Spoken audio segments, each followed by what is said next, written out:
사랑하는 성도 여러분, 한 주간도 주님의 은혜 안에서 평강하셨습니까? 레위기 제1강을 통해서 우리가 레위기의 핵심에 대해서 배웠는데요. 한 주 동안 레위기를 읽으시면서 레위기의 핵심을 다시 생각하시고 또 레위기를 통해서 주님의 모습을 발견하셨는지요? 오늘은요, 레위기 제2강으로 레위기를 읽는 하나의 원리에 대해서 우리가 같이 은혜를 나누고자 합니다. 1357 레위기에서 이제 1에 해당되는 부분입니다. 어떤 분은 저에게 1357 레위기가 무슨 뜻이냐고 그렇게 물어보시던데요. 자, 1357이 아니고요. 1357입니다. 레위기를 읽는 하나의 원리, 그리고 그 원리를 떠받치는 세 가지의 핵심 개념, 그리고 5가지의 제사법, 7가지의 절기에 대해서 우리가 배우니까 1357 레위기가 됩니다. 자, 제가 잠시 하나님께 기도드리고 우리 레위기 제2강 수업을 시작하도록 하겠습니다. 자비로우신 우리 하나님 아버지, 오늘 레위기 제2강을 통해서 또 하나님의 말씀을, 거룩하신 레위기의 말씀을 우리가 배울 수 있도록 은혜를 베풀어 주심을 참으로 감사합니다. 하나님, 이 시간들을 통해서 우리가 레위기에 대해 가지고 있는 편견들, 또 고정관념들 하나하나 다 깨뜨려 주시고, 우리가 정말 레위기를 읽으면서 우리를 위해서 모든 것을 아낌없이 다 주시고 희생하신 예수님의 모습을 발견하며 예수님의 뒤를 따라가는 제자의 삶을 살아가도록 우리 마음을 새롭게 하여 주시옵소서. 오늘도 우리가 나누는 모든 수업 내용들 하나님께 올려드립니다. 은혜를 베풀어 주시고 오직 성령의 인도하심에 따라서 우리가 2강 수업을 배워나갈 수 있도록 주님 도와주시옵소서. 예수님의 이름으로 감사드리며 기도드렸습니다. 아멘. 자, 레위기 2강 우리 수업을 시작하도록 하겠습니다. 성경에서요, 특히 구약 성경에서요, 레위기만큼 이 교역자라든가 아니면은 성도님들에게 저평가를 받고 있는 그런 책은 없습니다. 설교를 예로 들어도 레위기를 본문으로 해서 설교하는 경우는요, 굉장히 드물고 또 교수님들도 레위기를 연구하시는 분들도 또 많이 드뭅니다. 그런데요, 우리가 알고 보면요, 제대로 우리가 알고 보면 정말 레위기가 구약 성경의 핵심이라는 것을 우리가 배울 수가 있습니다. 그 유대인들은요, 아이들에게 이제 그 유대인들의 히브리 성경이 있죠, 타나크라고 하는데, 그 성경을 가르칠 때 가장 먼저 가르치는 게 바로 레위기라고 합니다. 그리고 그 레위기에서도 또 가장 중요한 장인 19장을 아주 중점적으로 가르친다고 합니다.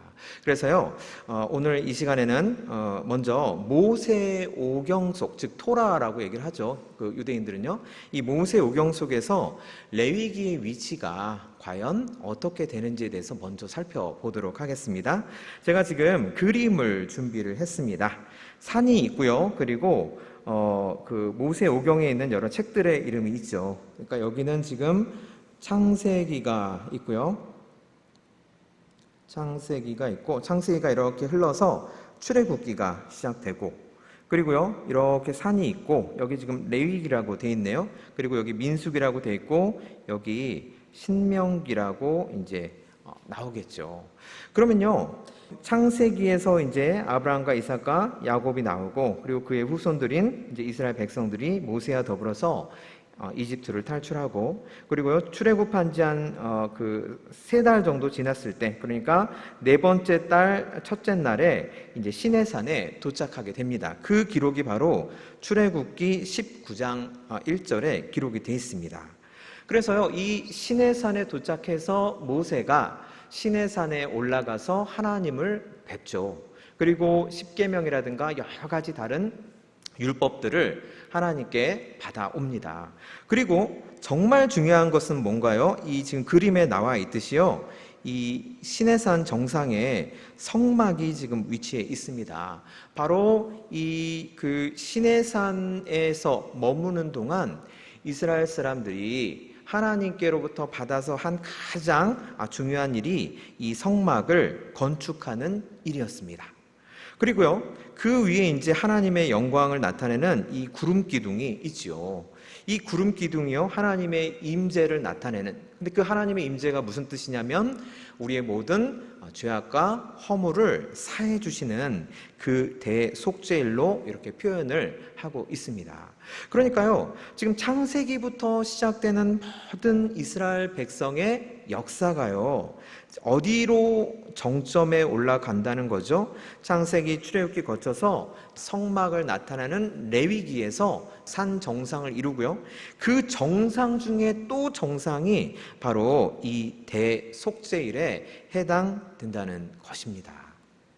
그리고 나서요, 민수기 10장 10절까지 이 시내산에서 하나님께로부터 율법을 받고 가르침을 받고 이런 이야기들이 펼쳐지고요, 민수기 10장 11절, 그러니까 출애굽한 이후로 둘째 해 둘째 달 20일에 다시 광야로 행진을 시작을 합니다. 그래서 이제 민수기, 신명기 이렇게 이어지는 게 되죠. 그러니까요, 지금 이 그림 한 장이요, 모세오경에서 레위기가 얼마나 중요하고 정말 레위기야말로 핵심적인 위치를 가지고 있다는 것을 아주 명쾌하게 보여주고 있는 것이지요. 그리고 그 레위기 중에서도 가장 핵심이 레위기 16장에 해당되는 대속죄일이라고 지금 보여주고 있습니다. 제가요, 이 그림을 다시 이렇게 정리를 했습니다. 지금 보시면요, 노란색은 창세기, 그리고 또 신명기가 이렇게 있습니다. 창세기하고 신명기가 있고요, 그리고 출애굽기하고 민수기가 하늘색으로 표시가 되어 있습니다. 여러분, 가운데 보시면요, 레위기 16장 19장이라고 되어 있습니다. 창세기 사건이랑 신명기 사건부터 우리가 살펴보도록 하겠습니다.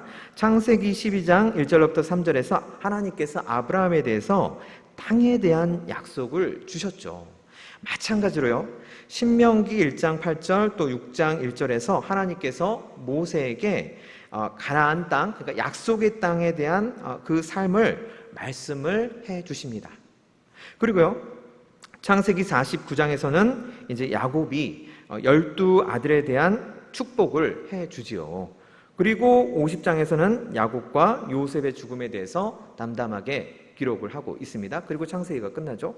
마찬가지로요, 신명기도요, 그 마지막이요, 33장에서는 12지파에 대해서 이제 모세가 축복하는 내용이 나오고요, 그리고 34장에서는 모세의 죽음으로 이제 신명기가 끝나게 됩니다. 여러분, 어떻게 생각하십니까? 지금 창세기와 신명기가요, 정확하게 대칭이 되고 있지요. 그리고요, 출애굽기랑 민수기를 이제 살펴보도록 하겠습니다. 출애굽기 12장에서요 6월절 이야기가 나옵니다. 민수기 9장에서는 6월절 이야기가 나오고요, 출애굽기 16장에서는 만나 메추라기, 그리고 민수기 11장에서도요 만나 메추라기가 똑같이 나옵니다. 그리고 출애굽기 17장에서는 반석의 물, 18장에서는 모세를 돕는 사람들, 그리고 민수기 11장에서 반석의 물, 모세를 돕는 사람들 이렇게 나오고, 출애굽기 32장에서 이제 금송아지 우상 숭배하는 얘기가 나오고, 민수기 25장에서도 우상 숭배하는 얘기가 나옵니다. 지금 보시는 것처럼요, 출애굽기와 민수기가요 또 정확히 대칭이 됩니다. 그래서 우리가 출애굽기 읽고 레위기에서 좀 막 어렵게 막 헤매다가요, 민수기 들어가면 어디서 읽었던 것 같은데 이런 데자뷰 현상이 일어나거든요. 왜냐하면 출애굽기하고 민수기가 이렇게 정확하게 내용이 대칭되기 때문이에요. 그런데 그 창세기, 신명기, 출애굽기, 민수기 이렇게 대칭되는 이 바로 중심에 뭐가 있냐면 레위기 16장과 그 다음에 레위기 19장, 특히 레위기 19장 18절 말씀이 있는 거예요. 그러니까 이 레위기가요, 모세 오경의 중심이죠. 구약의 중심은 모세 오경이고, 그 모세 오경의 중심이 바로 이 레위기, 그리고 그 레위기의 중심이 또 16장과 19장, 그리고 또 그 16장과 19장에서의 중심이 레위기 19장 18절 말씀에 해당된다는 것입니다. 그러니까요, 우리가 레위기를요 이렇게 대충 뭐 건성건성 그렇게 읽을 책이 절대 아니에요. 그 어떤 분은요 이렇게 말씀하시더라고요. 레위기를 읽을 때는 내 위기가 찾아온다. 그러니까 이제 창세기 막 재밌게 읽고 출애굽기도 전반부까지는 재밌게 읽고 막 그다음에 막 뭐 성막 건축재료 막 성막 짓는 법 나와서 그때부터 좀 이렇게 드라이해지다가 우상숭배 그쪽 부분 또 이렇게 좀 재밌게 읽고, 그리고 나서 출애굽기가 끝나고 레위기 들어가면 막 갑자기 막 제사 이야기 막 나오고 막 법조항들 나오니까 막 이게 막 위기가 오는 거죠. 성경을 읽는데 내 위기가 찾아온다 이렇게 말씀하시더라고요. 또 어떤 분은요, 레위기는 이게 도대체 수면제인가 영양제인가 이렇게까지도 또 말씀하시더라고요. 아닙니다, 여러분. 우리가 아까 그림하고요 지금 이 대칭 구조를 보면요, 레위기는 정말 구약에서 핵심 중에 핵심에 해당되는 책입니다. 그러니까 우리가 레위기를 정확히 알고 레위기 속에서 예수님의 모습을 발견할 수 있어야지만 우리가 신약 성경을 제대로 아주 깊게 이해할 수가 있다는 말씀이지요. 자, 그러면요, 그 레위기 16장, 19장에 대해서 이제 우리가 차근차근 살펴보도록 하겠습니다. 레위기를 읽는 이 하나의 원리는요, 하나의 행위와 하나의 말씀으로 구성이 되어 있습니다. 자, 레위기를 읽는 이 하나의 원리가요, 하나의 행위 그리고 하나의 말씀으로 되어 있습니다. 하나의 행위는 레위기 16장에 나와 있는 대속죄일 이야기입니다. 그리고 하나의 말씀은 레위기 19장 18절에 나와 있는 내 이웃 사랑하기를 내 자신과 같이 사랑하라, 이웃 사랑에 대한 말씀입니다. 그래서요, 이 대속죄일 이야기와 그 다음에 이웃 사랑에 대한 이 하나님의 말씀이 합쳐져서 레위기 율법 정신, 또 모세오경의 율법 정신, 구약 전체의 율법 정신이 생겨나는 것입니다. 그러면 이제부터 이 대속죄일과 그 다음에 레위기 19장에 대해서 하나하나 살펴보면서 과연 레위기를 읽는 이 하나의 원리인 이 율법 정신이 과연 무엇인가? 우리가 이 율법 정신을 파악하고 있으면요, 이 레위기에 흐르는 큰 흐름을 파악할 수 있는 거죠. 그리고 레위기에 흐르는 큰 흐름을 파악하고 있다면, 이 흐름을 파악하고 있다면, 자, 출애굽기에 흐르는 이 레위기의 정신, 그 다음에 민수기에 흐르는 레위기의 정신, 창세기에 흐르는 레위기의 정신, 신명기에 흐르는 레위기 정신도 우리가 다 파악할 수가 있다는 거예요. 그럼 구약이 하나의 큰 맥으로 이렇게 꿰어지게 되는 것이죠. 그래서 우리가 레위기 율법 정신이 과연 무엇인가 반드시 파악을 해보고자 합니다. 먼저 레위기 16장에서 말씀하시는 대속죄일에 대해서 아주 간단하게 설명드리겠습니다. 우리가 이제 1357에서 그 7가지 7에 해당되는 7가지 절기의 속죄일이 있거든요. 그래서 거기 가서 조금 자세하게 다루고요. 오늘은 이제 정신이 중요하니까 그 개관적인 부분은 아주 간단하게 다루겠습니다. 자, 하나님께서요, 레위기 16장에서 대속죄일에 대해서 이렇게 말씀하셨습니다. 이는 너희에게 뭐뭐 중에 뭐뭐인즉 안식일 중에 안식일 중에 안식일도 하나님께서 얼마나 우리에게 중요하게 여기셨습니까? 근데 그 안식일 중에서 안식일이라고 말씀하니까 정말 하나님께서 아주 소중하게 여기신다는 거죠. 그리고요, 이게 이제 첫 번째로 우리에게 말씀하신 거고, 두 번째로 말씀하시는 것은 너희는 이 대속죄일, 안식일 중에 안식일에 스스로 괴롭게 하라고 말씀을 하십니다. 여러분, 스스로 괴롭게 하다는 표현, 이게 구약 성경에서는요, 금식을 뜻합니다. 금식을. 그래서요, 먼저 이쪽 부분도 보시면요, 이 대속죄일이요, 유대력으로는 7월 10일 정도 해당됩니다. 그래서 이 유대력은 우리가 쓰는 이 현대 달력하고 좀 달라요. 유대력은 좀 그 양력과 음력을 같이 써서 굉장히 까다롭고 복잡하거든요. 그래서 현대 날짜로는 한 9월 중순, 10월 중순 이 정도 해당됩니다. 그러니까 우리 추석 때 조금 앞서서 그때쯤이랑 좀 비슷합니다. 그리고요, 이 7월 10일 다음에 7월 15일에 어떤 중요한 절기가 있냐면 장막절이라는 절기가 있습니다.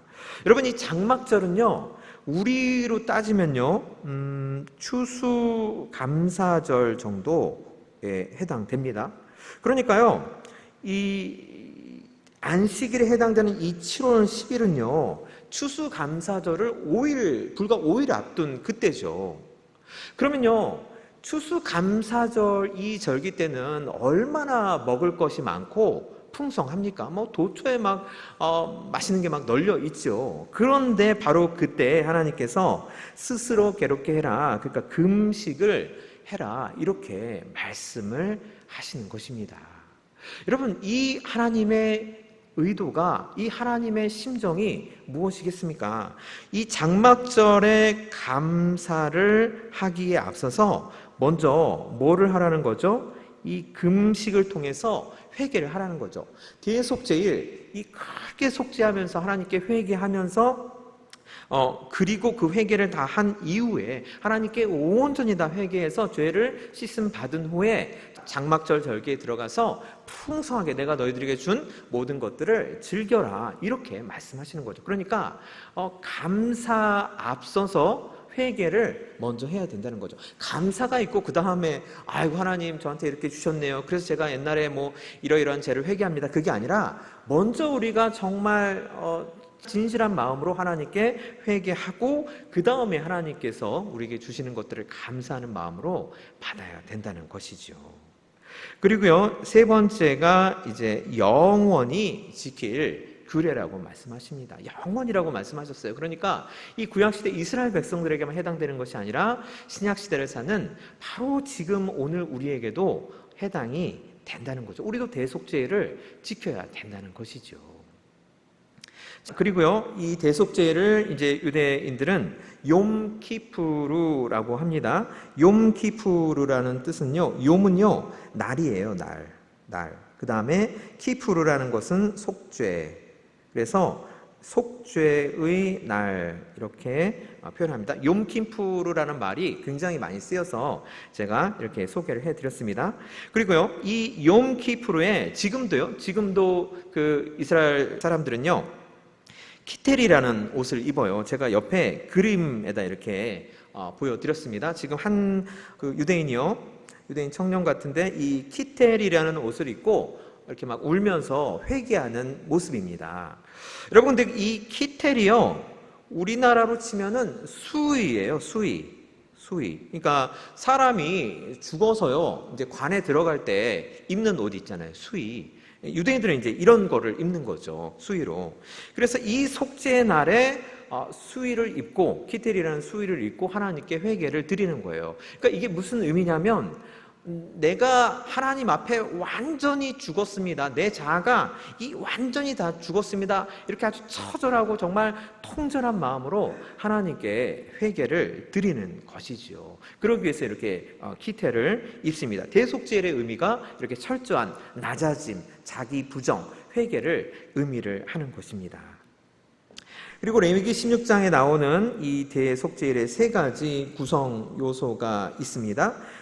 첫 번째는요, 속죄소입니다. 속죄소요. 그리고 두 번째는 이 대제사장이에요. 자, 복장입니다. 그리고 세 번째는 아사셀 염소라고 하지요. 그래서 이 세 가지 의식을 다 해야지 대속죄일을 온전하게 지킨 것입니다. 이제 이 속죄소, 대제사장의 복장, 아사셀 염소, 이 세 가지를 하나하나 살펴보면서 대속죄일의 정신이 바로 무엇인지, 그리고 대속죄일에 나타나는 그 예수님의 모습이 어디에 있는지 우리가 하나하나 살펴보도록 하겠습니다. 이 그림이요, 법궤죠. 법궤, 또 언약궤라고도 하죠. 이 안에 아론의 쌍난 지팡이, 그리고 십계명 두 돌비, 그리고 만나가 담긴 항아리, 그 세 가지가 이 법궤 상자 속에 들어가 있지요. 그런데요, 이거는 이제 그룹이라고 하지요. 천사요. 이 그룹들이 있는 곳, 즉, 이 부분이요. 이 부분, 이렇게. 그래서 이 부분을 따로 속죄소라고 합니다. 그러니까 어떻게 보면요, 속죄소는요, 법궤의 뚜껑을 나타내는 부분이라고 우리가 뭐 쉽게 표현할 수가 있겠습니다. 그런데요, 이 속죄소의 그 히브리어 이름이요, 카포렛이라는 거예요. 카포렛. 이 카포렛의 의미가요, 거기 동그라미 안에 이제 써 주시면 됩니다. 자, 덮다, 그리고 가리다라는 표현입니다. 그러니까 속죄소라는 의미가요, 덮다, 뭐 언약궤를 덮고 있으니까요. 그러니까 뭐 그런 의미 성립되고, 그리고 가리다라는 의미가 있어요.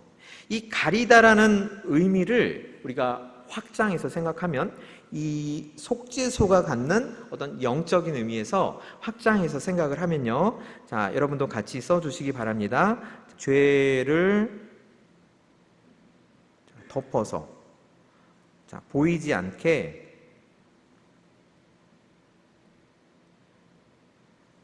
함으로써, 죄를 덮어서 보이지 않게 함으로써, 자, 죄가 없는 것으로, 자, 간주하여 용서하는 것입니다. 죄가 분명히 있습니다. 왜냐하면요, 이 법궤 안에는요, 십계명 두 돌비가 있다고 아까 말씀드렸죠. 이 십계명 두 돌비는요, 율법을 상징을 하죠. 여러분, 율법이 항상 우리에게 얘기하는 게 뭡니까? 정죄죠. 너는 이 계명 어겼잖아. 그러니까 너는 죄인이야. 이렇게 계속 율법은 우리의 죄를 노출시키고 우리를 정죄합니다. 우리가 죄책감을 들게 해요.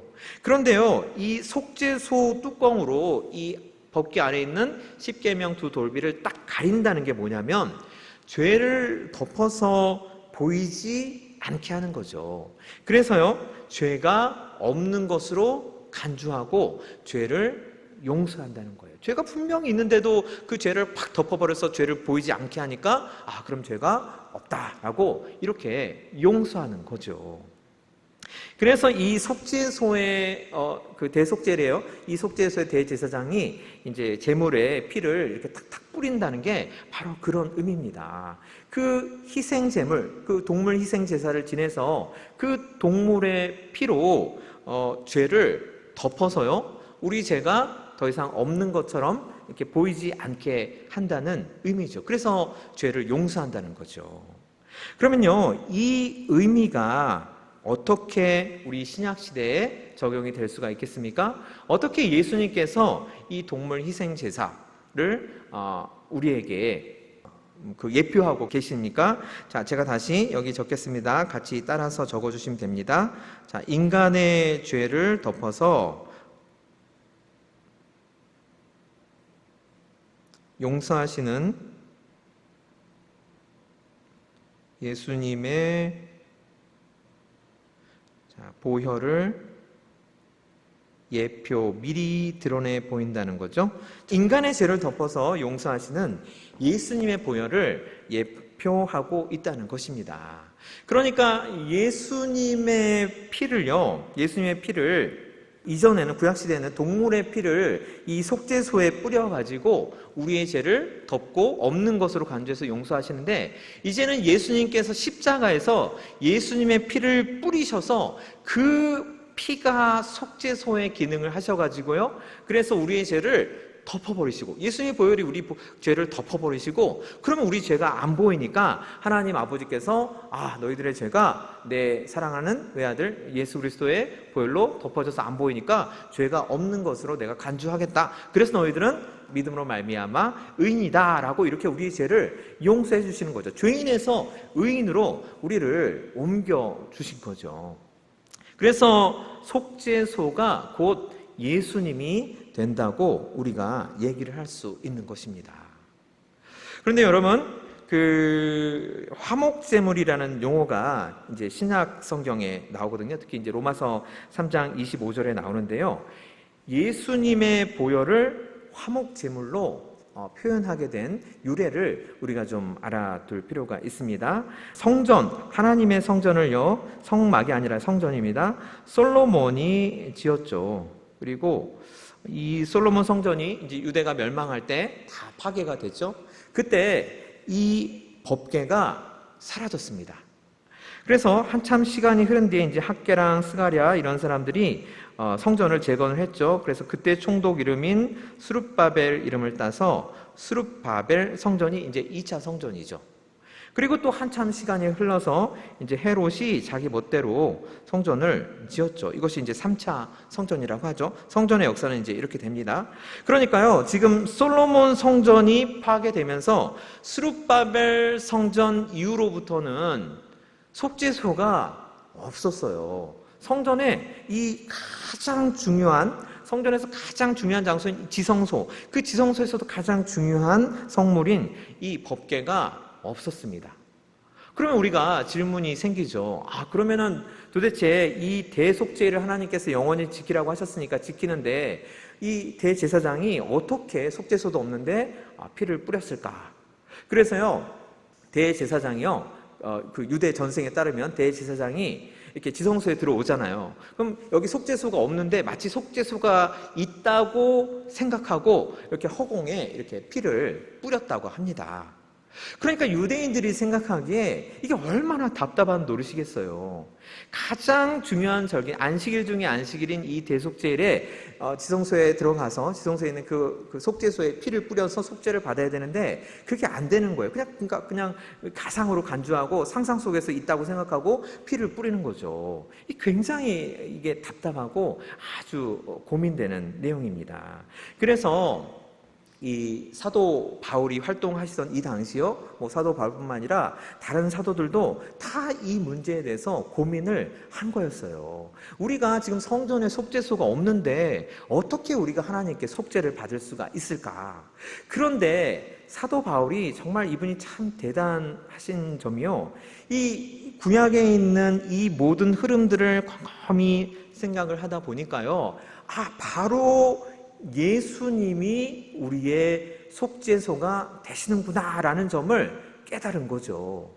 그래서 사도 바울이 이 화목제물이라는 표현을 쓴 것입니다. 예수님의 피로 이제 우리가 속죄를 받을 수 있으니까 더 이상 이제 우리에게는 이 성전 깊숙한 곳에 이렇게 감추어둔 하나님의 법궤가 필요하지 않구나. 우리는 예수님의 그 십자가의 보혈을 통해서 얼마든지 우리가 다시 하나님과 화목하게 될 수가 있구나. 속죄를 받아서 하나님과 화해하고 화목하게 될 수가 있구나. 그래서 예수님이 우리의 화목제물이 되시는구나. 이렇게 깨달은 것이죠. 그래서 로마서 3장 25절에서요, 이 사도 바울께서 어떻게 하나님의 감동을 받아서 기록을 했냐면, 이 예수를 하나님이 그의 피로써 믿음으로 말미암는 화목제물로 세우셨으니 라고 기록을 하십니다. 이제 법궤를 덮는, 법궤 안에 있는 그 모세의 그 십계명 두 돌비를 덮는, 율법을 상징하는 그 두 돌비를 덮는 그런 속죄소가 전혀 필요하지 않다는 거예요. 예수를 하나님이 그의 피로써 믿음으로 말미암는 화목제물, 곧 속죄소로 세우셨구나라고 깨달은 것이죠. 그래서요, 70인역이라는 아주 중요한 성경이 있습니다. 히브리어를 헬라어로 바꾼 성경이에요. 그래서 이 사도 바울이라든가 다른 여러 그 초대교회 교회 지도자들이요, 거의 이 70인역 성경을 보고 많이 인용을 했다고 합니다. 히브리어 성경보다는 이 70인역, 헬라어로 기록된 고대 그리스어죠. 그 70인역을 보고 이제 구약 성경을 인용을 했다고 해요. 근데 그 70인역에 이 속죄소를 힐라스테리온이라는 용어로 표현을 합니다. 이 힐라스테리온이라는 용어는요, 무슨 뜻이냐면 은혜라는 뜻이에요. 그러니까 결국 구약에서 속죄소를 보는 시각과 신약에서 속죄소를 보는 시각이 똑같다는 거죠. 어떤 거죠? 은혜라는 거죠. 은혜. 이 속죄소가 결국 하나님의 은혜. 어떤 은혜입니까? 하나밖에 없는 아들을 우리에게 주셔서 그 아들의 피로 우리 모든 죄를 그냥 뚜껑 덮듯이 덮어버리고 안 보신다는 거예요. 그래서 우리를 죄인으로 더 이상 여기지 아니하시고 의인으로 이제는 여겨주신다는 거죠. 이것이 바로 하나님의 놀라우신 은혜입니다. 그러므로 우리가 속죄소는 예수님이고 예수님은 속죄소구나 라고 우리가 깨달을 수 있게 되는 것입니다. 그 다음으로요, 대제사장이신 예수님에 대해서 우리가 살펴보도록 하겠습니다. 자, 제가 그림을 지금 좌우로 그림을 넣어드렸습니다. 지금 이쪽에 있는 그림은요, 제사장의 평상시 복장이에요. 그나마 제가 좀 수수한 그림을 넣어드렸는데 실제로는 이거보다 더 굉장히 화려합니다. 그래서요, 평상시에는 이렇게 대제사장이요, 왕같은 화려함과 위엄의 복장을 하고 있습니다.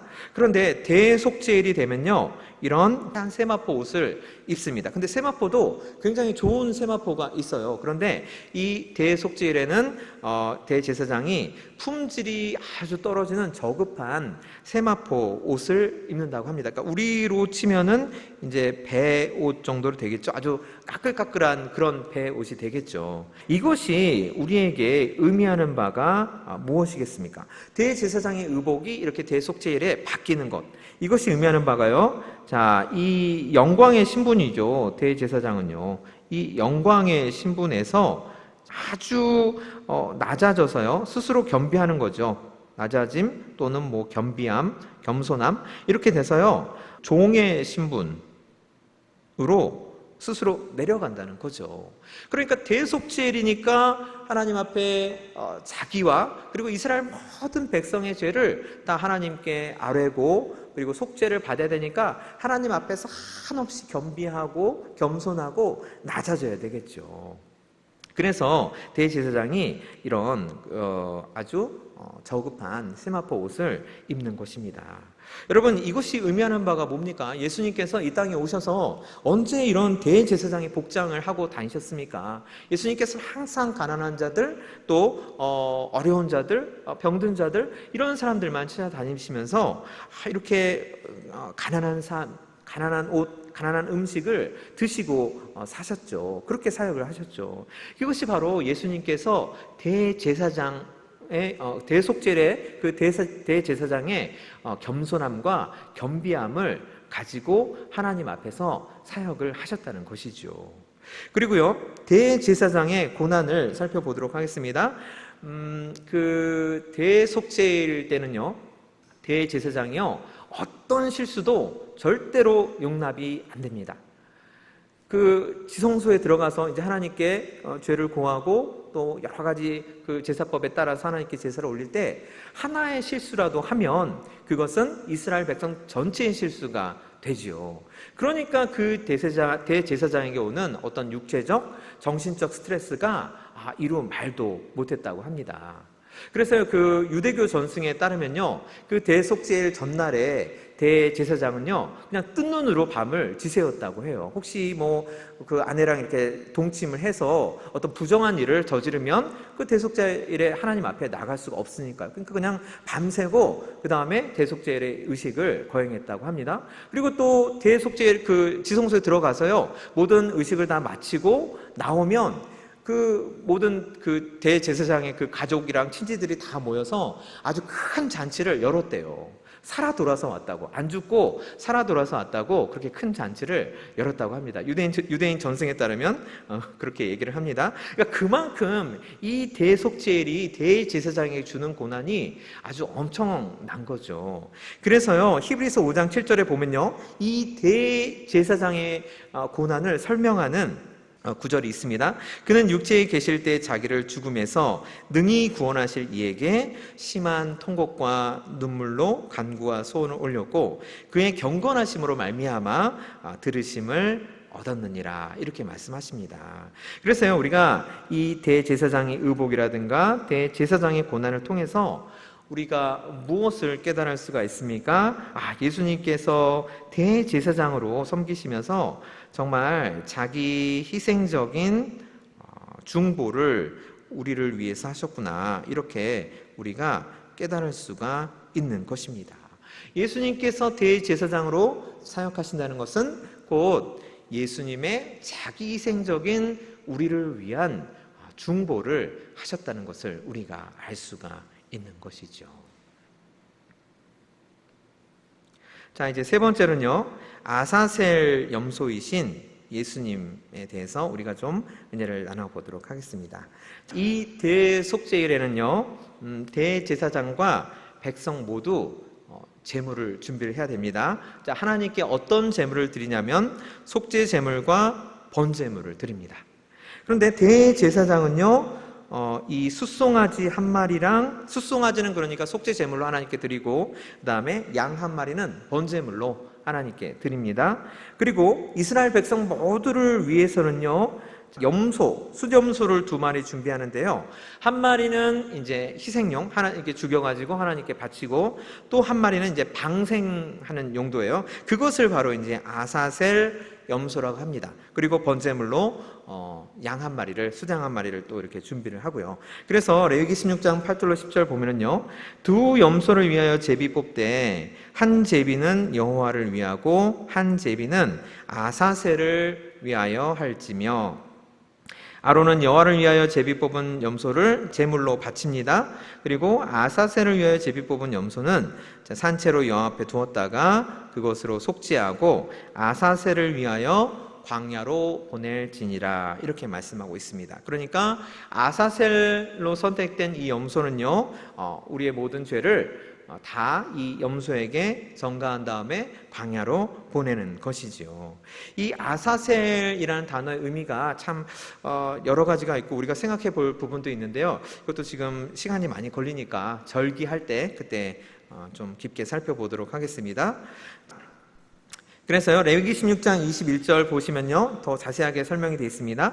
아론은 그의 2 손으로 살아있는 염소의 머리에 안수하여, 그래서 이렇게 대제사장이요, 염소의 머리에 안수를 합니다. 이 안수가 바로 무슨 의미냐면 그 대제사장과 그 다음에 백성 모두의 죄를 염소에게 전가를 시키는 것입니다. 죄를 다 이제 염소한테 떠 넘기는 것이죠. 그리고요, 이스라엘 자손의 모든 불의와 그 범한 모든 죄라고 기록이 되어 있습니다. 안타깝게도 이제 우리 개역개정 성경은 그냥 모든 불의, 그다음 모든 죄, 이렇게 표현이 되어 있는데요. 이 히브리어 성경 원문을 보면은요, 이 죄가요, 삐뚤어진 성격, 그러니까 하나님 앞에서 좀 삐딱선을 타는 거예요. 원래 죄라는 말이요, 하말티아라는 단어거든요, 헬라어로. 근데 그 하말티아라는 단어의 의미가요, 이렇게 우리가 화살을 이렇게 관역에 대고 쏘면 이렇게 그 관역 정중앙에 맞춰줘야 되잖아요. 그런데 일부러 관역 정중앙에 안 쏘고요, 일부러 이렇게 빗나가게 쏘는 거예요. 그러니까 이렇게 빗나가는 거, 중심에 안 맞추고 일부러 고의로 이렇게 빗나가게 하는 것, 그것이 바로 죄의 원래 의미예요. 그러니까 삐뚤어진 성격, 이렇게 자기가 분명히 옳은 길을 알고 있음에도 불구하고 하나님 앞에서 괜히 삐딱선을 타가지고 이렇게 삐뚤어지게 나가는 이 성격, 이것을 죄라고 지금 말씀하시는 거예요. 이 모든 불의에 들어가 있는 거예요. 그 다음에 반역죄, 하나님 앞에서 반역하는 죄, 이거를 말씀하시고요. 그리고 일반적인 죄들, 이렇게 3가지를 말씀하십니다. 이 모든 불의와 모든 죄에 3가지의 죄가 들어가 있는 것입니다. 하나님 앞에서 삐뚤어진 성격, 그리고 하나님께 반역하는 죄, 그리고 일반적인 죄, 이 3가지입니다. 그래서 이런 3가지 죄를 염소의 머리에 이제 안수해서 그 3가지 죄가 염소에게 전가가 되는 거죠. 이제 죄가 염소에게로 옮겨갔어요. 그러면은 이제 미리 정한 사람이 이 염소를 데리고 광야로 가는 거죠. 그래서 그 사람이 절대 찾아올 수 없는 아주 험난한 그 광야로 가서요. 그리고요, 이제 성경에는 표현이 안 돼 있는데 그 미드라시라는 유대인 전승을 보면요, 이제 절벽에서 이렇게 떠밀어 가지고 이 아사셀 염소를 죽였다고 합니다. 그 절벽이라는 뜻이 바로 이 아사셀이라는 그런 학설도 있습니다. 그래서요, 이 세 가지 과정으로 이제 아사셀 염소를 죽이게 됩니다. 우리의 모든 죄를 아사셀 염소한테 떠맡기고, 그리고 절벽에 떠밀어서, 낭떠러지에서 떠밀어서 이제 단번에 죽이는 거죠. 이 아사셀 염소의 모든 과정이요, 성경에 정확하게 나타나 있습니다. 예수님의 사역을 설명하는 구절에 정확히 나타나 있습니다. 그래서요, 이사야서 53장 5절을 보면 우리는 다 양 같아여 그릇 행하여 각기 제 길로 갔거늘 여호와께서는 우리 모두의 죄악을 그에게 담당시키셨도다. 그러니까 우리의 모든 죄를 전가를 시킨 거죠. 예수님께 죄를 전가시킨 거죠. 그리고요, 예수도 자기 피로써 백성을 거룩하게 하려고 성문 밖에서, 그러니까 광야로 나가는 이 아사셀 염소처럼 성문 밖에서 고난을 받으셨느니라 라는 말씀이 이제 광야로 나가는 아사셀 염소를 설명하고 있고요. 그리고 히브리서 7장 27절 보시면요, 그는 저 대제사장들이 먼저 자기 죄를 위하고 다음에 백성의 죄를 위하여 날마다 제사 드리는 것 같이 할 필요가 없으니 이는 그가 단번에 자기를 드려 이루셨음이라. 먼저 자기 죄를 위하고 다음에 백성의 죄를 위하여 날마다 제사 드리는 것, 계속 반복적으로 동물 희생 제사를 하나님께 드려서 속죄를 받았지요. 그리고 또 1년에 한 번 대속죄일에 그동안 속죄하지 못한 것, 놓친 부분, 이런 것들을 다 하나님께 회개하고 속죄를 받았습니다. 매년 반복해야 돼요. 그런데 예수님께서 자기를 희생 제물로 드리셔서 이 모든 반복적인 불완전한 제사를 단번에 완전한 제사로 만드셨다는 의미입니다. 그래서 그 아사셀 염소가 절벽에서 떨어져서 단번에 죽듯이 예수님께서도 십자가에서 단번에 죽으셔서 이 모든 반복되는 제사를 이제는 종식시키시고 예수님을 통해서 속죄가 이루어지도록 하신 것입니다. 그래서요, 또 유대인 전승을 말씀을 드리면요, 그 아사셀 염소를 이제 보낼 때요, 이 염소 머리에 이제 붉은 띠를 이렇게 맸다고 합니다. 그리고 성전 문에도 붉은 띠를 이렇게 매달았다고 합니다. 그래서 만약에 아사셀 염소가 절벽에서 떨어져서 죽고 하나님께서 그 염소의 죽음으로 대제사장과 또 이스라엘 백성 모두의 죄를 용서를 해 주시면 성전 문에 있던 그 붉은 띠가 흰 띠로 이렇게 변화가 되었다고 합니다. 그래서 그 흰색으로 변하는 것을 보고 사람들이 하나님께서 우리의 모든 죄를 다 용서를 해 주셨구나, 이렇게 봤다고 합니다. 그런데 또 유대인 전승에 따르면은 서기 70년에 예루살렘 성이 완전히 멸망당했죠. 근데 그 70년에서 40년 전, 그러니까 한 서기 30년 이럴 때, 이때부터 그 성전 문에 달려있는 그 붉은 띠가 흰띠로 변하지 않았다고 해요. 그러니까 서기 30년이면은 예수님께서 이제 사역을 시작하셨을 때라든가 아니면 예수님께서 이제 십자가에서 죽으셨을 그때쯤 될 것 같아요. 예수님의 그 탄생 연도가 아주 정확하게 이제 기록된 건 아니니까요. 그러니까 참 의미심장한 거죠. 예수님께서 사역하실 그 당시에 성전 문에 걸려있던 그 붉은 띠가 흰색으로 변하지 않는다는 것, 이것이 참 우리에게 좀 의미심장하게 다가오는 것 같습니다. 지금 세 가지를 살펴봤습니다. 첫 번째는 대속죄이래요. 대속죄에 세 가지가 있었는데요. 속죄소하고 대제사장의 복장, 이 아사셀 염소, 이 세 가지가 다 어떤 공통점을 가지고 있습니까? 속죄소는 곧 예수님이시고, 그리고 대제사장의 복장도 예수님을 설명하고 있고, 그리고 아사셀 염소도 예수님을 설명하고 있구나, 우리가 이렇게 말씀을 통해서 배우게 된 거죠. 그러니까 결국 이 세 가지가 대속죄를 구성하고 있으니까 대속죄라는 그 절기 자체가 곧 예수님을 드러내고 있다는 것으로 우리가 생각해 볼 수가 있겠습니다. 이제는 레위기 19장으로 가겠습니다. 레위기 19장은요, 모세오경의 요약문으로 볼 수가 있습니다. 그래서요, 유대인들한테요, 그 모세오경 중에서 가장 중요한 곳 아무데나 한번 펼쳐보세요 이렇게 얘기를 하면 그냥 주저하지 않고 이 레위기 19장을 펼친다고 합니다. 이 레위기 19장은요 두 가지 중요한 말씀으로 시작을 합니다. 자, 첫 번째 19장 2절 말씀은요, 너희는 거룩하라, 이는 나 여호와 너희 하나님이 거룩함이라, 이렇게 말씀하십니다. 여기 우리가 거룩해야 하는 이유가 잘 나와 있죠. 너희는 거룩하라. 왜냐하면 아주 간단하게 말씀드리면 하나님께서 거룩하시기 때문에 우리가 거룩해야 된다는 거죠. 근데 이것을 좀 더 우리가 좀 깊이 생각을 해보면요, 하나님의 본질이요, 하나님의 본질은 거룩함입니다. 그러니까 하나님은 누가 하나님을 이렇게 거룩하게 하는 그런 존재가 아니에요. 그냥 하나님 스스로 거룩하신 분이에요. 그래서요, 이 하나님의 본질인 거룩함이요, 누구에게 흘러가냐면 사람과 그 다음에 이 세상 모든 만물에게 흘러가죠. 그러니까 로마서 1장 20절에 보면 명확히 나와 있죠. 그의 영원하신 능력과 신성이 모든 만물에게 나타나 있다라고 말씀하시죠. 그러니까 하나님의 거룩함이 사람과 모든 만물에게 흘러간다는 거예요.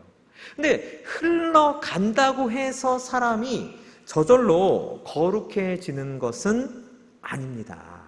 사람이 거룩해지려면요, 사람이 거룩해지기 위해서는 어떻게 되냐면 거룩하신 하나님과, 이 거룩하신 하나님과 어떤 관계를 맺어야 되냐면요, 그 언약 관계를 맺어야 합니다. 사람이 거룩해지려면 하나님과의 언약 관계, 언약 관계를 통해서 사람이 거룩해지게 되는 것이죠. 그런데요, 우리가 하나님과 언약 관계를 맺는다는 것은요, 결국 무슨 의미냐면요, 우리가 하나님의 거룩함을 닮아간다는 것입니다. 하나님의 거룩함,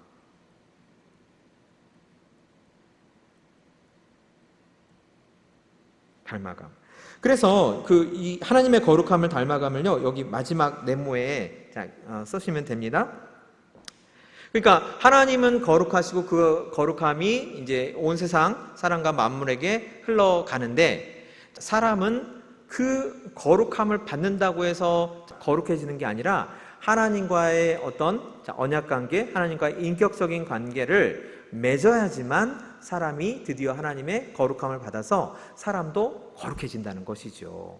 사람이 그 하나님과 언약 관계를 맺는 바로 그것이 결국 하나님과 점점 닮아가는 그 과정을 얘기를 하고 있는 것입니다. 그래서 하나님을 닮아간다, 하나님을 닮아간다는 이 맥락에서요, 19장 3절 말씀이 나오게 되는 것입니다. 지금 19장 3절 말씀을 보시면요, 너희 각 사람은 부모를 경외하라라고 이렇게 말씀을 하세요.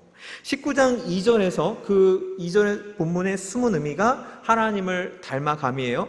그런데 바로 이어서 말씀하시는 것이 부모를 경외하라, 이렇게 말씀을 하세요. 우리가 10계명의 제5계명에서 부모를 공경하라고 배웠지요. 그렇죠? 근데 여기서는 지금 부모를 경외하라고 이렇게 나와 있습니다. 그래서요, 구약 성경 전체를 통틀어서요, 부모를 경외하라고 말씀하시는 이 구절은요, 여기 그 레위기 19장 3절 여기서 딱 한 번만 나옵니다. 그러니까 굉장히 좀 이상하지요. 그래서 왜 하나님께서 부모를 경외하라고 이렇게 말씀하셨는지 우리가 좀 생각을 해볼 필요가 있을 것 같습니다. 자식이 있으면요, 이 자식은 부모를 어떻게 합니까? 공경을 하지요. 그리고 그 공경을 통해서, 부모를 공경을 통해서 자식이 부모를 닮아가는 것이죠. 그런데요, 부모란 어떤 존재라고 하나님께서 우리에게 말씀하셨습니까? 부모는 하나님의 대리인이라고 말씀하셨어요. 그러니까 자식은 부모를 통해서 하나님을 볼 수가 있는 것이지요. 결국 부모를 공경한다는 것은요, 하나님을 경외하는 것과 똑같은 뜻이 되는 것입니다. 그런데요, 물론 우리 육신의 부모님이 계시지만 우리의 영원한 부모님이 계시죠. 바로 그분이 하나님이 되시는 것이죠. 그러니까 우리가 하나님을 경외한다는 것은요, 부모를 공경하는 것과 같고, 또 우리 부모는 하나님이시기 때문에 결국 자식이 하나님을 공경하는 것과 같은 거죠. 그래서요, 그 공경을 하면서 우리가 하나님을 닮아간다고 또 말씀을 드릴 수 있습니다. 그래서 이 하나님을 닮아감을 여기에 써주시면 됩니다. 그러니까요, 레위기 19장의 서론에 해당되는 이 19장 2절, 19장 3절 이 두 말씀이 공통적으로 우리에게 말씀하시고자 하는 바가 결국 뭡니까? 하나님을 닮아가라. 하나님을 닮아가는 것이 곧 거룩한 삶이라고 이렇게 우리에게 말씀을 해주고 계시는 거죠. 그래서요, 이 레위기 19장 18절로 가면요, 우리가 이렇게 생각해 볼 수가 있습니다. 지금 너희는 거룩하라고 하나님께서 말씀하셨습니다. 근데 그 거룩이요, 우리가 지금 방금 전에 살펴본 바에 따르니까 거룩이라는 것은 결국 하나님을 닮아감 이라고 우리가 지금 방금 배웠죠. 19장 2절, 19장 3절 말씀을 통해서요. 거룩이란 하나님을 닮아감입니다.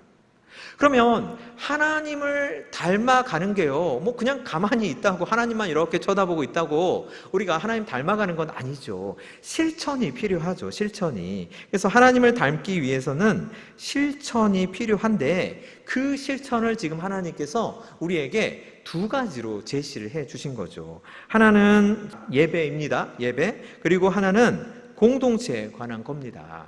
그래서요, 레위기 19장에서 예배를 위한 법, 이것이 3절부터 10절까지 나오고, 그리고 공동체를 위한 법이 11절에서 18절까지 나옵니다. 그리고 이것이 더 확대돼서 레위기 전체의 내용을 이루고 있는 것입니다. 그러니까 우리가 하나님을 닮아가기 위해서는 실천을 해야 되고, 그 실천이 곧 예배를 위한 법, 공동체를 위한 법이라고 말씀드릴 수 있는 거죠. 이것이 바로 율법이니까요. 율법이라는 것은 그럼 결국 뭐겠습니까? 우리가 이렇게 쓸 수가 있는 거죠. 율법이라는 것은 하나님을 닮아가기 위한 법이구나. 자, 우리가 이렇게 결론을 내릴 수가 있는 거죠. 그래서 하나님을 닮아가기 위한 법을 우리가 지키면 결국에 우리가 무엇으로 하나님의 닮아감에 이룰 수가 있다고 지금 말씀하시는 것입니까? 그 19장 18절에 보면요, 내 이웃사랑이를 내 자신과 같이 하라, 이렇게 이웃사랑을 말씀하고 계시는 것입니다. 아까 전에 제가 레위기 19장 18절이 그 레위기의 또 모세오경의 절정이라고, 클라이맥스라고 제가 말씀을 드렸죠. 그러니까 하나님께서 이웃사랑을 클라이맥스로 이렇게 배치해 두신, 우리에게 알려주신 이유가 뭡니까? 너희가 거룩해라, 그래서 나를 닮아라, 하나님을 닮아가라, 이렇게 말씀하시고, 우리가 그 실천하는 그 예배의 실천이 됐든지 아니면 공동체에서 실천하든지 그 모든 실천이 결국 무엇으로 나타나야 된다는 거죠? 이웃사랑으로 나타나야 된다는 거죠. 그러니까 결국 레위기에서 말씀하시는 이 레위기의 거룩 개념이요, 이 거룩이 결국 무엇입니까? 이 거룩은 오직 사랑으로만 완성이 된다라고 우리에게 말씀하시는 거죠. 그래서요, 우리가 다시 한번 이렇게 정리를 할 수 있겠습니다. 레위기를 읽는 하나의 원리, 자, 아까 전에 우리가 간단히 살펴봤는데요. 이제 우리가 정리를 하겠습니다. 결론을 내겠습니다. 자, 하나의 원리를 구성하는 것은 하나의 행위고 하나의 말씀이었습니다. 그 하나의 행위가 대속죄일인데 이 대속죄일을 통해서 우리는 하나님과 화해를 할 수가 있는 거죠. 하나님과 화해를 할 수 있다면 우리는 어떻게 되는 것이죠? 하나님과 다시 하나가 되는 것이죠. 하나님과 하나가 됩니다.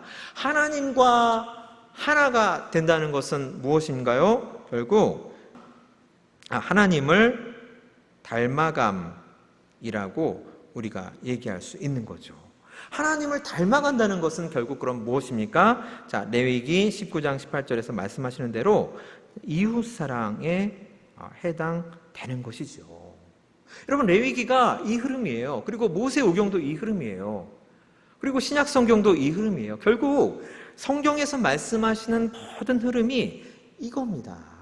우리가 거룩해지기 위해서 대속죄를 통해서 하나님과 화해를 하고, 하나님과 화해를 하면 하나님과 하나가 되고 또 하나님을 닮아가고, 그래서 하나님을 닮아가는 것에 최종적인 우리의 어떤 표현, 우리의 드러남, 우리가 하나님을 정말 닮았다라고 우리가 얘기할 수 있는 것이 이웃사랑으로 나타나야 된다는 것이죠. 여러분, 이것이 바로 율법 정신입니다. 이 율법 정신을 우리가 어떤 말로 표현을 할 수가 있겠습니까? 결국 예수님을 닮아감이라는 표현으로 쓸 수 있겠죠. 그리고 예수님을 닮아간다는 것은 결국 우리가 사랑하는 삶을, 이웃 사랑하는 삶을 살아가야 된다는 거죠. 그래서 예수님께서 하나님을 경외하고 그리고 내 이웃을 내 몸처럼 사랑하라라고 우리에게 말씀하시죠. 온 율법과 선지자의 강령이라고까지 말씀을 해 주신 거죠. 그러니까 우리가 율법 이렇게 지키기 딱딱하고 어렵고 지금 이런 게 우리한테 무슨 필요가 있어, 이렇게 우리가 얘기할 게 아니라요, 그런 생각을 가지고 우리가 레위기라든가 또 모세오경을 읽을 게 아니라 내가 이 레위기를 읽으면서 예수님을 닮아가야 되겠다. 그리고 그 예수님을 닮아가는 것이 곧 내 이웃을 내 몸처럼 사랑하는 삶을 실천하면서 사는 것이구나, 이 생각을 가지고 우리가 레위기를 읽어야 된다는 것입니다. 그래서 1357에서 1에 해당하는 레위기를 읽는 하나의 원리, 그것은 결국 예수님을 닮아감에 해당이 되겠습니다. 여러분, 제가 지난 1강 수업 끝나고요, 일주일 내내 어떤 생각을 계속했냐면요, 도대체 레위기 이 말씀 속에서 어떻게 하면 예수님의 모습을 우리 성도님들에게 알려드릴 수 있을까? 계속 하나님께 질문하고 또 생각하고 또 레위기 말씀들 묵상하고 그랬어요. 그때 이제 제게 어떤 생각이 떠올랐냐면요, 레위기 모든 성경 본문을 한데 모아보자, 한데 다 모아서 한번 생각해보자, 이런 생각이 났거든요. 제가 지금 보여드리면은 여기 보시면 레위기 그 성경 본문들이에요. 이거 뭐 만드느라고 굉장히 힘들었습니다. 이 본문들을 다 모으고요, 이 레위기 본문들이 있고, 이 뒤에 제가 그 예수님의 사진을 이렇게 배치를 했습니다. 제가 생각하는 레위기는 바로 이 모습인 것 같아요. 우리가 레위기를 읽을 때요, 그 레위기 본문 뒤에 이렇게 십자가를 메고 가시는, 우리를 위해서 피를 흘리시며 우리의 모든 죄를 대속하시는 그 예수님의 모습이 이 레위기의 모든 이 성경 구절의 본문에 나타나 있는 것이 아닌가, 그런 생각이 들어서 표현을 해봤습니다. 그러니까 이 레위기에 나타나 있는 모든 율법 조항들, 또 말씀들, 여러 가지 명령들, 이런 모든 것들이요, 우리를 아주 얽매고 우리를 이렇게 답답하게 하고 우리를 뭐 막 지루하게 하고 그런 게 전혀 아니라, 결국 이 모든 레위기의 율법 조항은 예수님의 사랑, 그리고 그 사랑을 닮아가기 위한 우리의 순례의 여정을 나타낸 것이 아닌가, 이런 생각을 하게 되었습니다.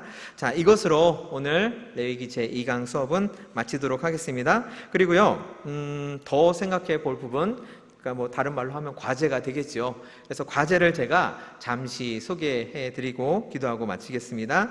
첫 번째는요, 십계명은 출애굽기 20장과 신명기 5장에 기록되어 있습니다. 더불어서 표현은 좀 다르지만 레위기 19장에도 여러분 십계명이 기록되어 있어요.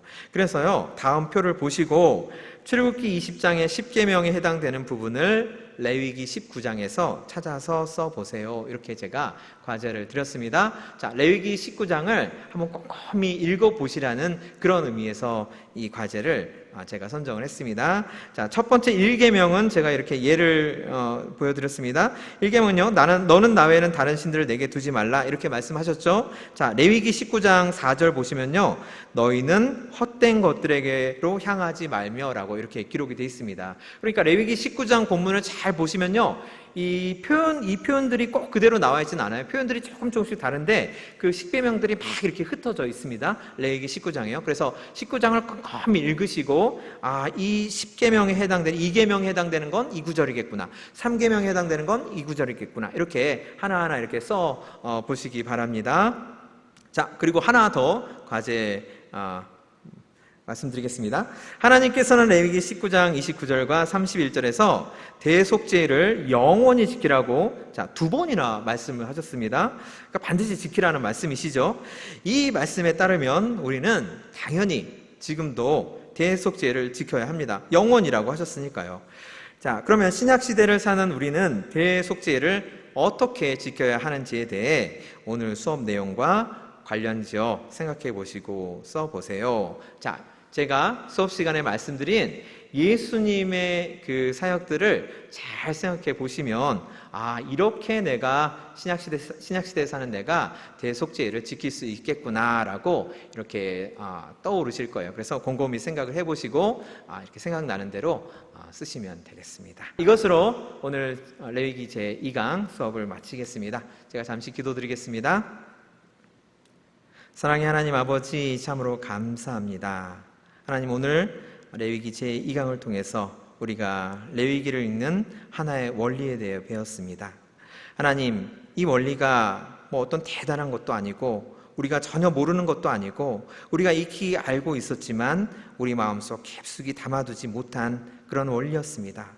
그 원리는 바로 주님의 삶을 생각하고 주님을 닮아가고 또 주님의 그 사랑을 실천하는 것이었습니다. 하나님, 우리가 이 레위기를 읽으면서 예수님을 더욱더 닮아갈 수 있도록 하여 주시옵소서. 주님은 정말 참을 수 없는 것을 참으시는 인내의 본을 보여주셨고, 도저히 바칠 수 없는 것을 바치시는 헌신의 본을 보여주셨고, 도저히 따를 수 없는 것을 따르시는 순종의 본을 보여주셨습니다.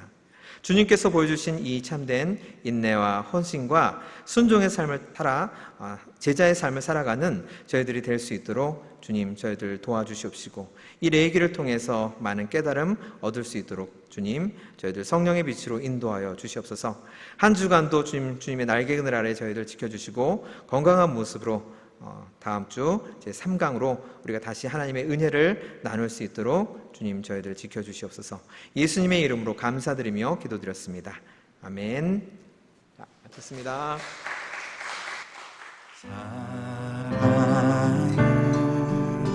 하나님 사랑은 태초부터 계신 큰 사랑, 지금도 이 자리에 사랑은, 하나님 사랑은 오래 참고 기다리시며 늘 품어주지 않네. 그 사랑이 날 살리셨네. 그 사랑이 날 구원했네. 갚을 길 없는 주님의 큰 사랑, 잠잠할 수 없으리. 쓰러진 나를 세우시고 연약한 나를 도우셨네. 세상 끝날까지 함께하리라 약속하신 사랑.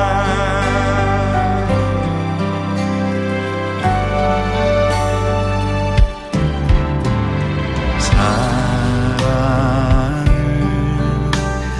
예수님 사랑은 높은 보좌를 버리시고 이 땅에 우리 곁에 사랑은 예수님 사랑은 구원과 생명을 주시며 십자가 지시었네. 그 사랑이 날 살리셨네. 그 사랑이 날 구원했네. 갚을 길 없는 주님의 큰 사랑 잠잠할 수 없으리. 쓰러진 나를 세우시고 연약한 나를 도우셨네. 세상 끝날까지 함께하리라 약속하신 사랑.